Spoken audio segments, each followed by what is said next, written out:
Krisis ekonomi di sepanjang tahun 1997 hingga 98 menjadi episode kelam bagi bangsa Indonesia.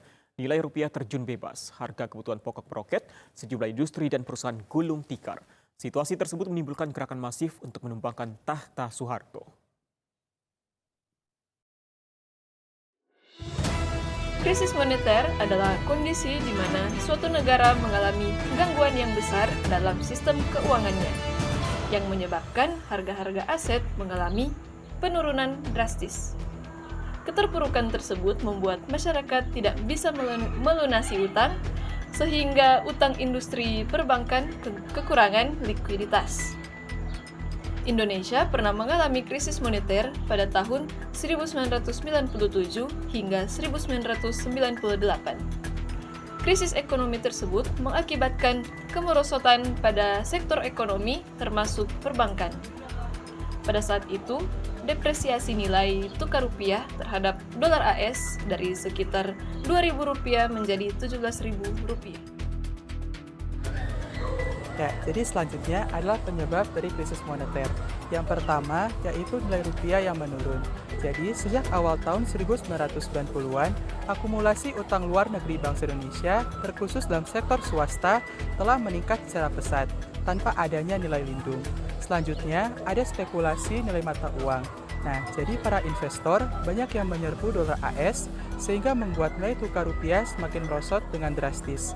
Hal ini juga dapat terjadi dikarenakan cadangan devisa negara yang tidak cukup untuk menahan serangan spekulatif.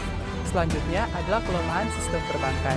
Nah, jadi banyak bank-bank nasional yang menghadapi masalah likuiditas dikarenakan banyaknya kredit yang tidak terbayarkan, terutama dari sektor properti, sehingga membuat industri yang berbasis impor mengakibatkan banyak bank yang mengalami kebangkrutan. Selanjutnya, adanya kurangnya kebijakan pemerintah yang konsisten. Kebijakan moneter tidak sejalan dengan nilai tukar rupiah yang terlalu tinggi dibandingkan nilai nyatanya, sehingga hal ini mendorong impor yang berlebihan dan juga membuat ekspor menjadi kurang kompetitif. Nah, yang terakhir yaitu ketidakstabilan politik dan juga sosial. Jadi, politik yang tidak stabil menjelang pemilu, serta didorong dengan adanya spekulasi tentang kesehatan Presiden Soeharto, pada akhirnya memperburuk kepercayaan investor terhadap stabilitas ekonomi bangsa Indonesia. Harga sembako dan bahan bakar minyak meroket tajam. Daya beli masyarakat menurun, sementara jumlah pengangguran terus bertambah. Di samping itu, nilai rupiah terhadap dolar Amerika Serikat merosot drastis. Saat itu, nilai tukar rupiah yang semula sekitar Rp2.000 per dolar menyentuh hingga Rp17.000 per dolar. Dampaknya, banyak industri dan perusahaan gulung tikar. 16 bank terpaksa ditutup. Rakyat Indonesia banyak yang tak lagi sejahtera. Kondisi itu menimbulkan gerakan masif dari mahasiswa di berbagai daerah. Mereka berunjuk rasa menuntut Presiden Soeharto segera mundur dari jabatannya dan mendesak dimulainya reformasi.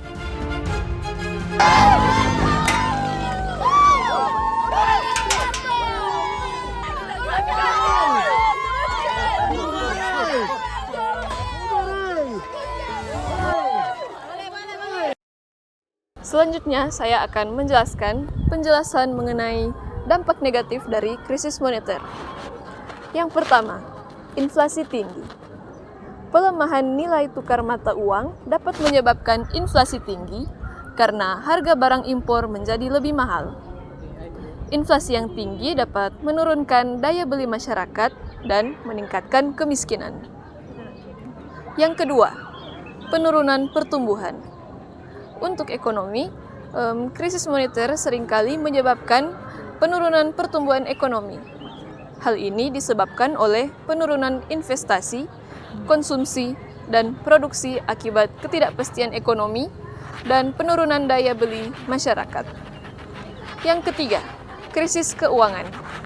Krisis moneter dapat memicu krisis keuangan yang lebih luas, seperti krisis perbankan dan krisis utang.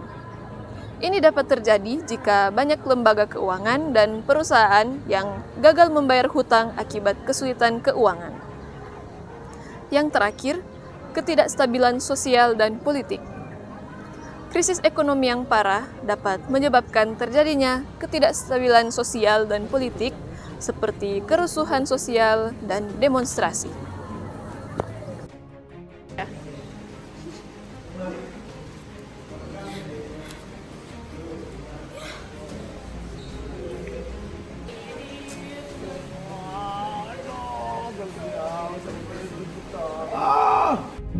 Saya berpendapat sangat sulit bagi saya untuk dapat menjalankan tugas pemerintah negara dan pembangunan dengan baik. Oleh karena itu, dengan memperhatikan ketentuan pasal 8 Undang-Undang Dasar 1945 dan setelah dengan sungguh-sungguh memperhatikan pandangan pimpinan Dewan Perwakilan Rakyat dan pimpinan fraksi-fraksi yang ada di dalamnya, saya memutuskan untuk menyatakan berhenti dari jabatan saya sebagai Presiden Republik Indonesia terhitung sejak saya bacakan pernyataan ini pada hari ini, Kamis 21 Mei 1998.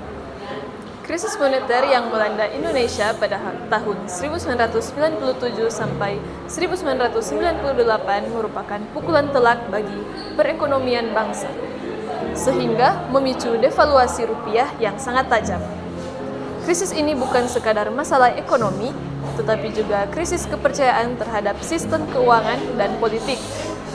Dampaknya pun luas, mulai dari kebangkrutan perusahaan, melonjaknya angka pengangguran, hingga kerusuhan sosial yang mengguncang stabilitas negara. Dalam perspektif Kristen Alkitab, krisis moneter bukan sekadar masalah ekonomi, tetapi juga cerminan kondisi spiritual dan moral manusia. Alkitab mengajarkan bahwa cinta uang adalah akar segala kejahatan dari 1 Timotius 6 ayat 10. Krisis moneter seringkali dipicu oleh keserakahan, ketidakjujuran, dan ketidakadilan dalam sistem ekonomi. Ketika manusia lebih mengutamakan kekayaan materi daripada nilai-nilai spiritual, maka ketidakseimbangan dan ketidakstabilan ekonomi menjadi tak terhindarkan. Alkitab juga memberikan harapan dan jalan keluar. Dalam masa krisis, umat Kristen dipanggil untuk tetap beriman dan mengandalkan Tuhan sebagai sumber utama kehidupan. Amsal 3 ayat 5-6 mengingatkan kita untuk percaya kepada Tuhan dengan segenap hati dan tidak mengandalkan pengertian sendiri. Selain itu, Alkitab mendorong kita untuk hidup sederhana, berbagi dengan sesama, dan mengelola keuangan dengan bijaksana.